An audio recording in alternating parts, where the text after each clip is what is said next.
Fortunatissimo per verità, fortunatissimo per verità. La la la la, la la la la la la la la.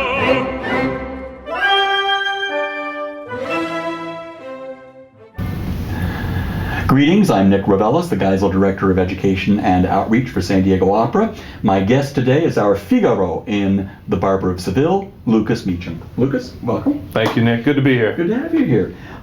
You're a debut artist with San Diego Opera, so I thought it would be good to start off by asking you where you're from originally.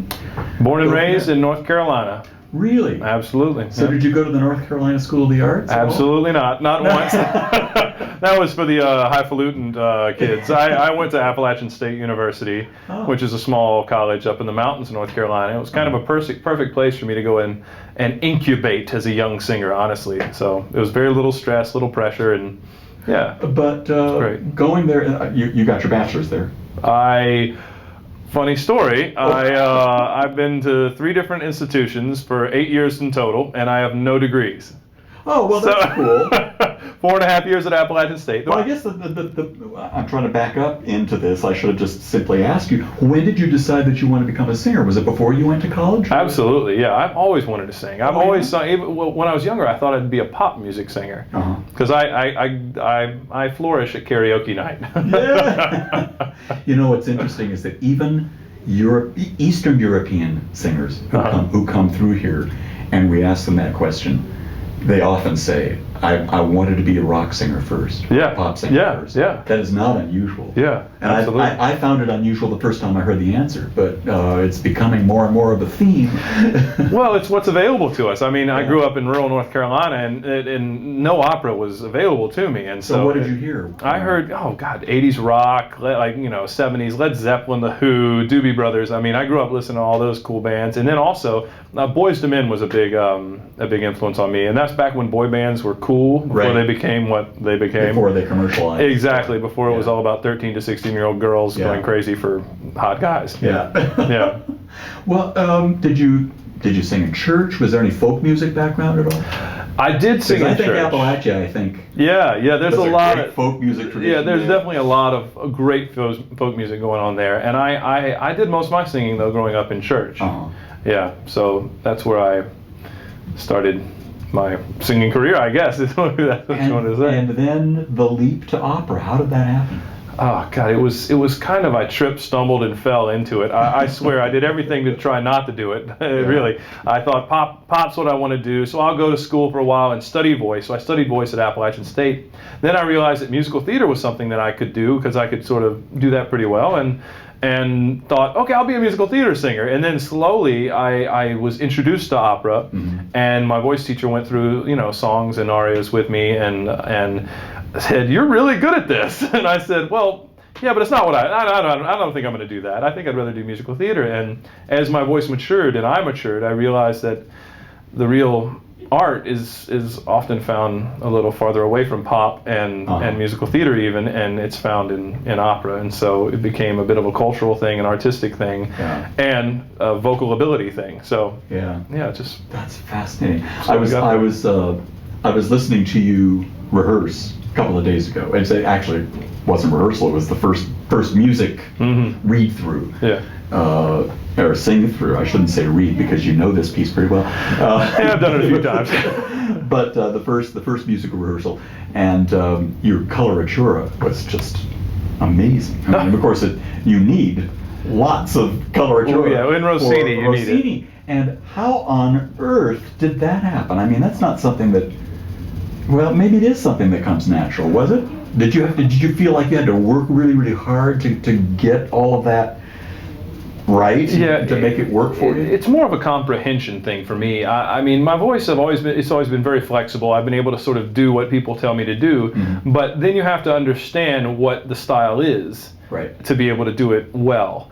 And so with comprehending the style, you sort of understand what needs to happen vocally, and you just sort of switch gears and do that. And that's what I've done. And of course, practice. Yeah, exactly. Yeah.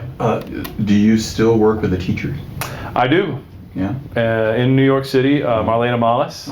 She's amazing. Yeah. And she helps a lot. Yeah. That's true. Now, you've sung, what, all over the world. Yeah, I've sung at quite a few places. Yeah, we're getting there. Have you done the Met? I've done the Met. I've done the Met a few times, and in Europe. Let's see. I got Royal Opera House, Covent Garden, Paris, Munich, Madrid. Fantastic. Yeah, I Stuttgart. I've been over there a good bit. No, I like that. And Tokyo. I went to Tokyo. That was really cool. Oh, you know, they love opera. They go Audiences nuts. There's nothing you can do wrong. Yeah, it's incredible. And amazing. The tickets are incredibly expensive there to get to opera. I had a friend of mine whose family is in Japan, and I gave him some comp tickets. They gave me gifts and just lavished me with these incredible things, and it was amazing. Yeah. That's great. Tell us a little bit about Figaro. What is your take on him? What do you as a singer and as an actor bring to Figaro that's special, that's unique, that comes from you? Myself. Really, this is one of the few roles that I just go out on stage and I'm just like, hey, here I am, you know, and that's really what's unique about this role for me, is that I just go out on stage and have fun every night, and that's it. I mean, just me. I bring me to the role. Is it your favorite role? It's up there, top 3. Yeah. Well, then what are the other 2? Gotta ask you. Eugene Onegin and Billy Budd, probably. Yeah. Really? Yeah. Oh, terrific.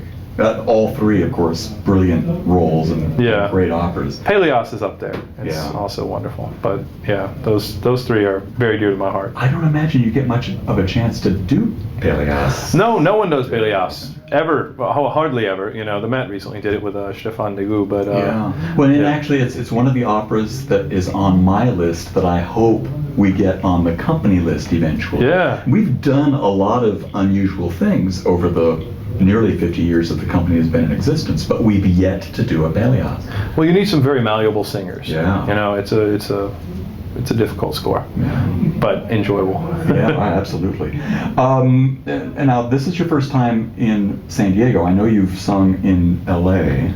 Yeah, L.A. I've done all the California. Yeah, San Francisco. I did my Young Artist program there, and so I've sung a lot of stuff there. So you were in Maryland. I was in Maryland, and then I was an Adler Fellow. An Adler Fellow. Yeah.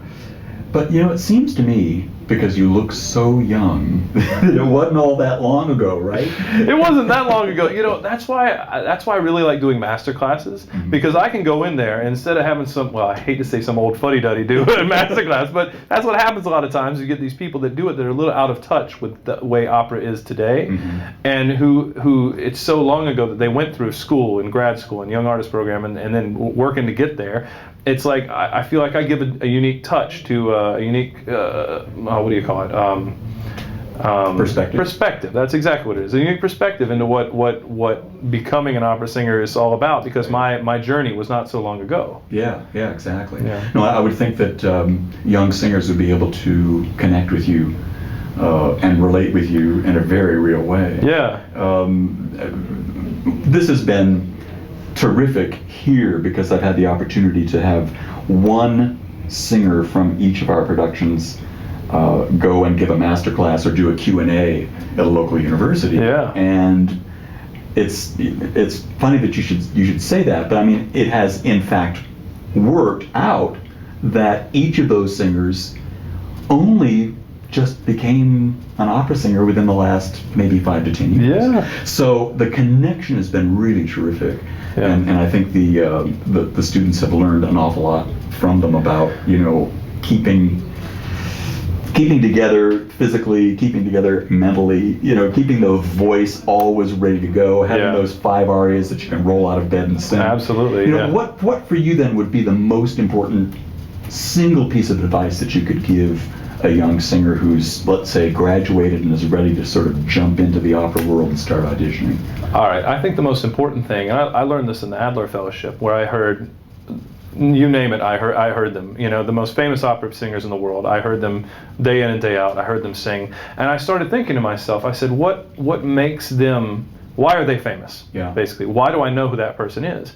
And I tossed this idea around in my head for a good year and a half while I was an Adler Fellow, thinking, well, I know people that can sing really well too, that are just about that good. But the difference between them and, say, Dmitri Vorstovsky or Renee Fleming or Domingo is that those people only sound like themselves. They have a unique vocal fingerprint that is their own. Right. And that's what I always tell students, is that you have to sing with your voice. If you're singing, if you're making a sound, if you're trying to produce a facsimile of what you think you should sound like, then that's the wrong direction to go. You need to sound like yourself. You are your own vocal thumbprint. You know, that's what you are, and that is in your voice. And so I take a lot from that advice myself. I sometimes have to say, all right, this might be a bigger role, but I have to do it with what I have, with my ability. Yeah, so that's the most important thing. A lot of sense. It makes a lot of sense for musicians, period. Yeah, yes. Because I really believe that as a pianist, growing up, you could always listen to a recording, you know, a drop the needle sort of thing. Yes, and yes. know that Horowitz is playing. Exactly. Or Rubinstein is playing. Or Richter. Yep. But there are a heck of a lot of pianists out there that all sound alike. Yes, absolutely. That's exactly right. You have to find your voice, really, whatever your instrument musical it is. voice, whatever it is, exactly. That makes a lot of sense. So, the challenge is, have you found yours? I like to think that I have. Yeah. Yes, I do. In Figaro, certainly. But Yeah. I'll bet there are some challenging roles still yet for you to accomplish. What roles that do you not sing that you would really like to tackle? Well, Rigoletto. I'd like, and that would be a role that would be a great challenge for me to sing with my voice, because I've heard so many recordings of Rigoletto, and you know, when Verdi wrote it, I'm a perfect Rigoletto for Verdi, 33 years old, young, high lyric baritone. But nowadays, you know, in the 60s, we had this movement towards much thicker voices singing Verdi, and that still continues today, where the orchestras have gotten bigger and really filled out. And that's a problem for all voices. Yeah, it is a problem for all voices, especially if they're singing Verdi or Wagner. And so I'm currently moving into a bit more of a bel canto, early Verdi direction, and so I'm looking towards singing Traviata, Jamon and Traviata, Posa and Don Carlo, and Ford and Falstaff. And those are the first, you know, 3 Verdis that, you know, have young Verdi baritone roles that are good to dip my toe in the water with. Yeah. So, I'm looking forward to that. Good. And then Rigoletto later. I hear you. What a challenging role, and what a challenging act. You know. Yes. Yes. Acting gig. I mean, that's just. It's really amazing what Verdi, in all of his pieces, let's face it, was able to put into a character just through sheer musical and vocal means. Absolutely. It's funny, when I daydream about doing Rigoletto, when I daydream about singing Barber of Seville, it's all happy and I'm like, yay, this is going to be fun and it's going to be great. When I daydream about Rigoletto, it's all about how difficult it's going to be for me. Because I mean, normally you stand up straight, you look people in the eye when you talk to them, but in Rigoletto, it's really sort of this, you know, more decrepit sort of thing, but while being jovial, clownish, and also very serioso. So I just worry every time I think about it. It's just about the prospect of it. It's a real interesting mix. Yeah, but it is. Having heard you in rehearsal yesterday, I know it's in your future. Thank you. Thank you. If I ever have anything to say about it. Great. But I really appreciate your coming in, Lucas, and we're all looking forward to seeing you in the Barber of Seville. It's going to be awesome. It really is. The cast is amazing. You put together an amazing group of people, and it's gonna be ridiculously good. And it's a fun group of people. It's a fun group of people. It's really. I would say other things if I didn't think it was really going to be awesome. I'd just say, well, thank you for your time, but it's going to be awesome. So Thanks a lot. Thank you, Nick. Appreciate it. Pleasure.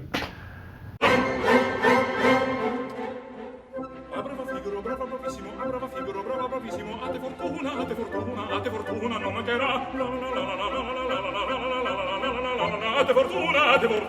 fortuna, non mancherà. Solo il fagoto, era agitato.